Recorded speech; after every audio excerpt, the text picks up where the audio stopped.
Try and try again till you succeed.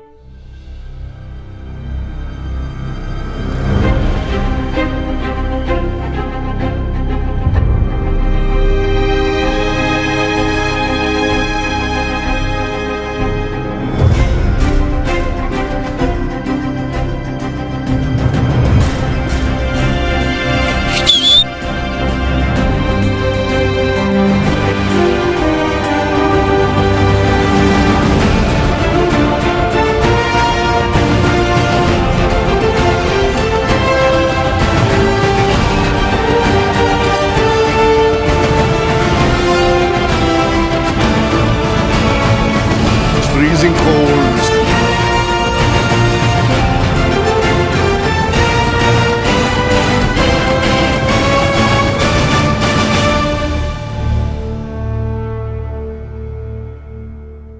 Hey everyone, and welcome back to Two Wheel Quest. I'm here in Abbington. I can never get this right. I'm in Abbington. I am pulling out today. It's 9 o'clock. Beautiful weather again. I don't know. I feel very, very blessed because everyone tells me that they haven't got weather like this in a long time at this time of the year.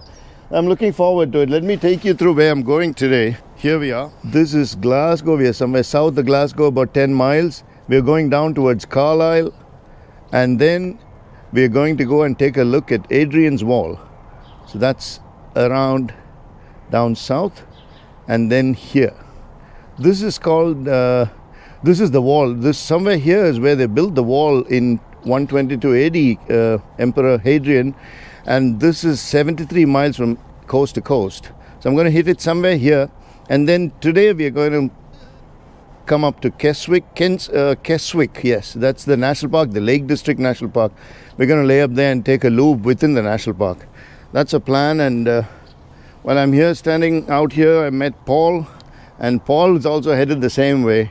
So hello, Paul. Yeah, hello people. Yeah, nice to meet this young gentleman. Well, young would be an exaggeration.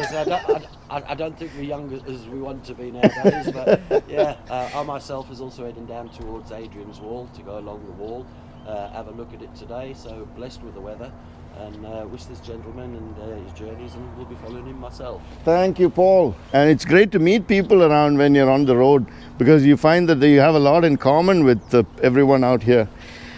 And there we are. So we have fueled up already, had our breakfast, and then we're going to head out now. The whole ride today is about 2.5 to 3 hours. It starts like that every day, but then we realize that we need to go further because the weather is so good, and then we head up even further. So the last 5 days I've been doing close to 350 kilometers a day. Today, with the small loop within the national park, I want to stop by 4:35. So let me get on the road and then take you on from there. It's 9:20 in the morning. I was just talking to that guy Paul, who I had met just now here at Abbington at the inn where we stayed. So the guy was saying that they've got daylight saving time from today. So 1 hour, we've lost 1 hour. So right now would have been 8:30 yesterday. Today it's 9:20. 8:20 yesterday, now it's 9:20. We're heading now to one of the best preserved Roman forts along Hadrian's Wall. That is in the Northumberland National Park. Let's head out and see Hadrian's Wall.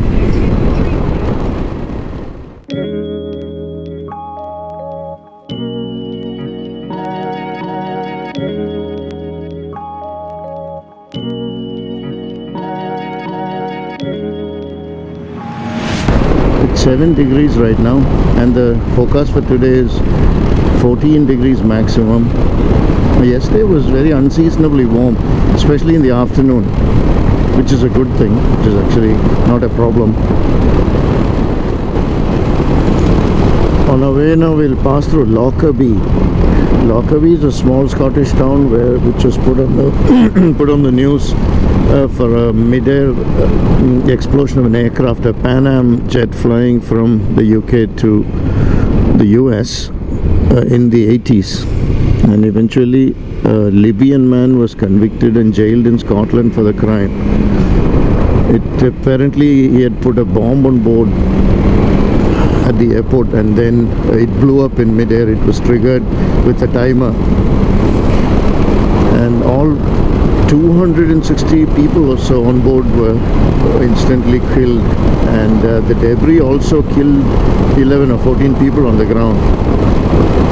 So it was a horrific terrorist attack.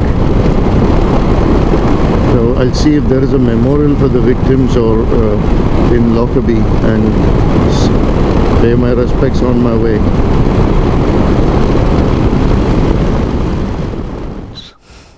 It's inside a cemetery, and this is the memorial to the victims of the Lockerbie air disaster. Eventually the Libyan government paid reparations to the victims' families. We didn't go up to the Garden of Remembrance. It's a short walk up there, but we have to get a long way from here, so I didn't want to stop and spend more time. It was a nice break. Time to move on. 300 meters. Let's go see Bruce's cave. This is the cave in which Robert the Bruce was supposed to have stayed in hiding. And then he saw the spider, and then he got inspired to come back and fight again, having lost many a time, or so the story goes.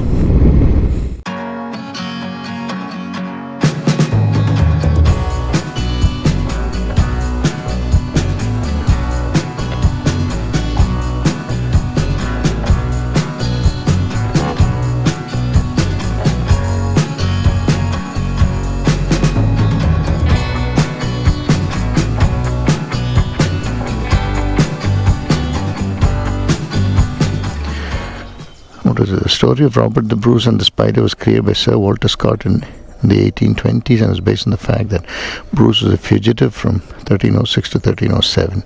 The cave here has a popular local association with the story, but other caves at Rathlin Island, for example, also share the claim. The truth may never be known, but there's no doubt that Bruce's tenacity and dogged determination against the odds gave strength to a saying that if at first you don't succeed, try again. So Sir Walter Scott made up that story, but it's just a story about tenacity and doing it again and again till you get it right, or eventually you succeed. Try and try again till you succeed, and onward we go.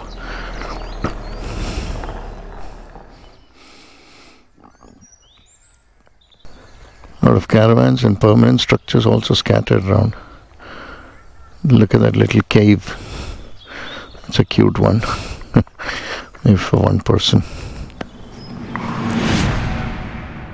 Although it says Scotland welcomes you, it's because I am at the border and I just turned around.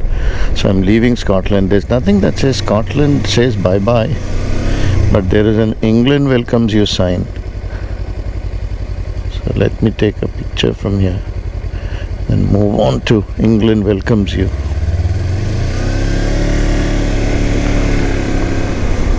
Welcome to England, Cumbria. Get a picture from here, this should be nice. So that's Scotland over a little more than a week. I think 8 to 9 days. It was fantastic. Love to come back here again. There's so many small places that I wish I could stop and see, but then I have a long way to go and I can't dwaddle. Next time perhaps. I've come back into the rolling English countryside again. Very pleasant. You can smell the soil where whatever's been freshly, I think they put fertilizer on it. You can smell everything. So the beauty of being on a motorcycle, you can see, feel, hear, touch, smell everything around you, and the insects come right at your face if your visor is not down.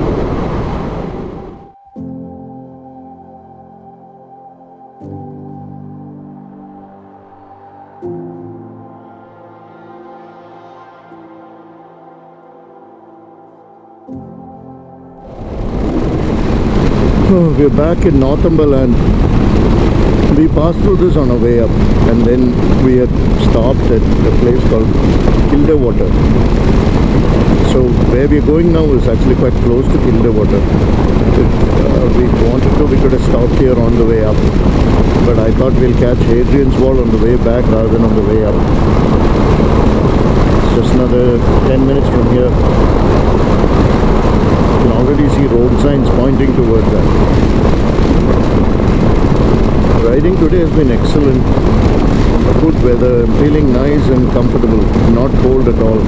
So the chill has gone off the air. A lot of these places I remember from playing Monopoly as a child. So as part of the board game you have all these place names, and I knew all these names but didn't know where they were. So it was Mayfair, Park Lane, Piccadilly, and Northumberland train station, Fleet Street, Marlborough Square. I saw a few of them on the strip.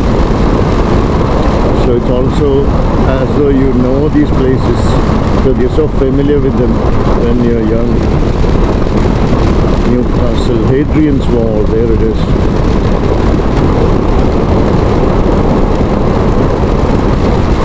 There are many places where you can see the wall. I chose this particular point because it says that the best preserved Roman fort is here.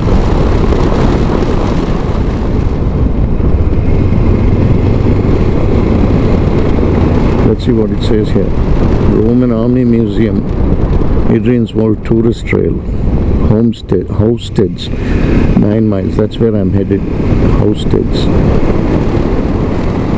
Northumberland National Park. We're entering the Northumberland National Park.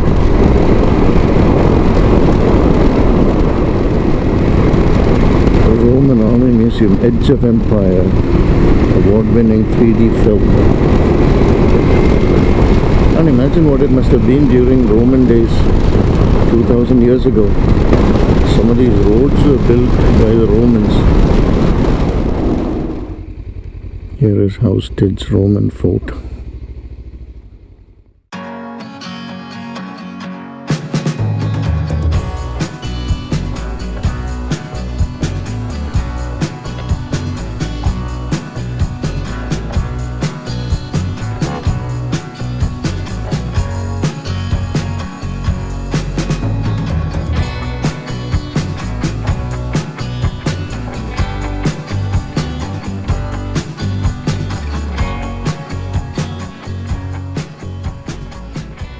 This is what it may have looked like in AD 200.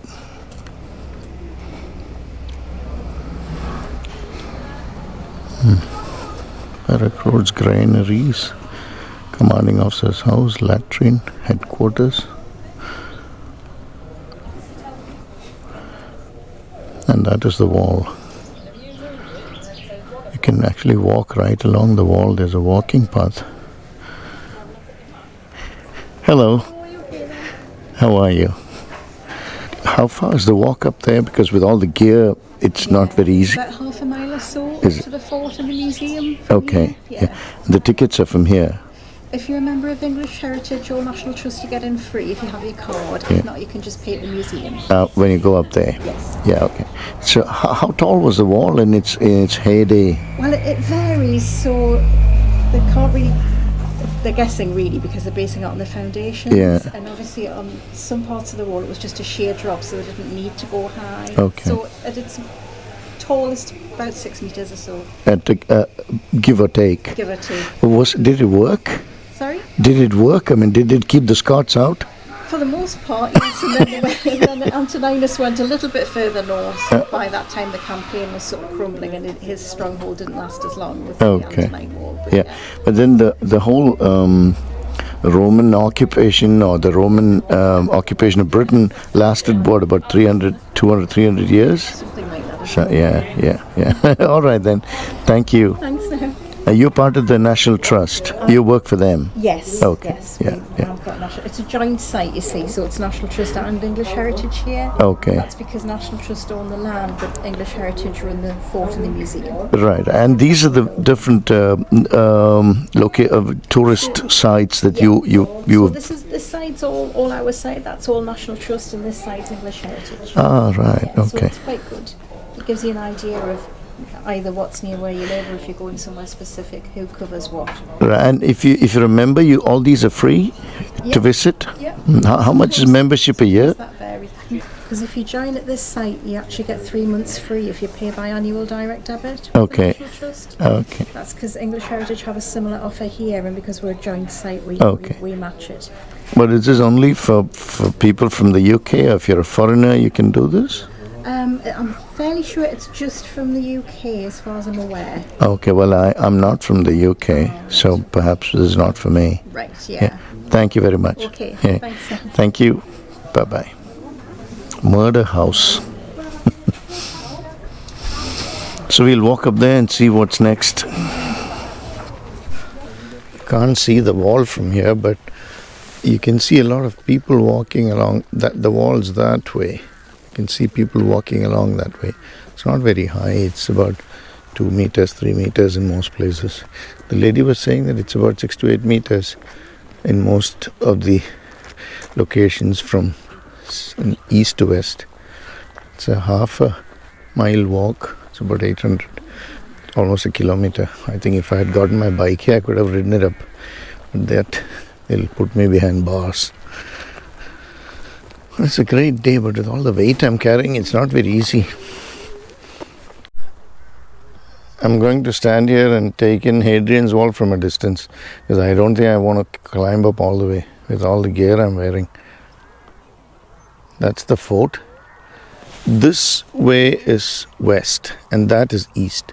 So the wall is there along that way. You can see people walking along. When you go up slightly, the way I came, I can see people walking along the wall. There are people who walk the entire length of 70 miles. This is my idea of a visit to Hadrian's Wall. Not going to climb up. I can ride a bike up there, but I don't want to climb up there. Not with all of this. This itself weighs around 8 kilos or something with the trousers and the boots and all that together. Well, the protection is useful, but it's very heavy. So that's my visit to the Hadrian's Wall today.